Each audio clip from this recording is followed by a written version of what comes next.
The 1st of December in 1961 was the first official flying of the Morning Star flag, and the then Dutch colony of Netherlands, New Guinea. The Dutch were just about to give the West Papuans a freedom, and we all know the history. It was cruelly crushed by the international community, handed over by the UN to Indonesia, on condition that they held a referendum to see if West Papuans wanted to be part of Indonesia or independent. Of course, Indonesia did hold a referendum called the Act of Free Choice. West Papuans call it the Act of No Choice. Only 1,025 West Papuans were chosen, and basically under the point of gun, they are forced to integrate with Indonesia. For we are people of West Papua, and we stand together with our supporters around the globe and also in Australia. Today we're in Leichhardt. That's what to mark the beginning of the new era that we are moving forward. That we tell the Indonesian government we don't acknowledge Indonesian sovereignty. We don't acknowledge Indonesian territory. This is our territory, the territory of people of West Papua. That's why we're here today. I was in West Papua in 2016 for 2 weeks, and I was taken by a priest to meet a woman who was one of the 1,026 people who voted for Indonesian occupation. She told me that this was the story. It was in July of that year, and she had been taken from her family, her husband and 4 children, and she was kept for a few weeks with other people, and they were told the wondrousness of being under Indonesia. And on the particular day, she was taken to a hall which was full of West Papuan people, and she was given a megaphone, and she was to read out a statement that said that she supported Indonesian occupation of West Papua. Okay? Now, she read it out, and probably I would have read it out too, because around the walls were Indonesian soldiers with their guns at the middle. 64 years later, West Papuans are still struggling for the right to self-determination.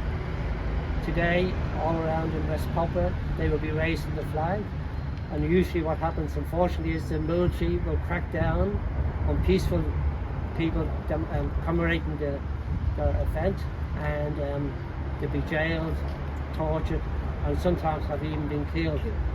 We want to move forward so we can have a life, peaceful and stable and free democratic state of West Papua, like any other Pacific Island country. Palestine is thousands of miles, but Albanese government can acknowledge the state of Palestine. What about West Papua?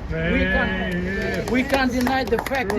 That's what we are crying out. We will be crying out. As long as Morning Star flag, our identity, we are stand strong to crying out until justice is done. Justice must be done. What's happening in West Papua now? The situation is getting worse. There are ongoing military operations, and just on October the 15th, 15 people were killed in West Papua during the military operation. And just last week, there was a drone attack. So obviously the military have been given drones up there now, and once you give the boys toys, they're going to start using them. Amnesty International Indonesia has condemned the attack, and again, so the whole thing is escalating. There are more than over 100,000 internally displaced people driven out by scared of the Indonesian military during the operations, because during the operations villages are burned, food gardens are destroyed, and they literally flee to the forest and face starvation. They also the children don't receive their education, they suffer malnutrition, so it is ongoing. I'm a doctor. I can tell you right now there is genocide going on in West Papua. They are being displaced all the time for mining or forestry.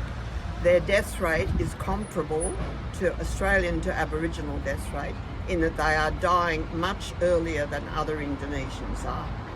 It's genocide on our doorsteps, and it can be well documented, and we ought to get going with it. And I agree with you, John. It's awful what's happening in Gaza. Most of the West Papuans I know are terribly upset about it.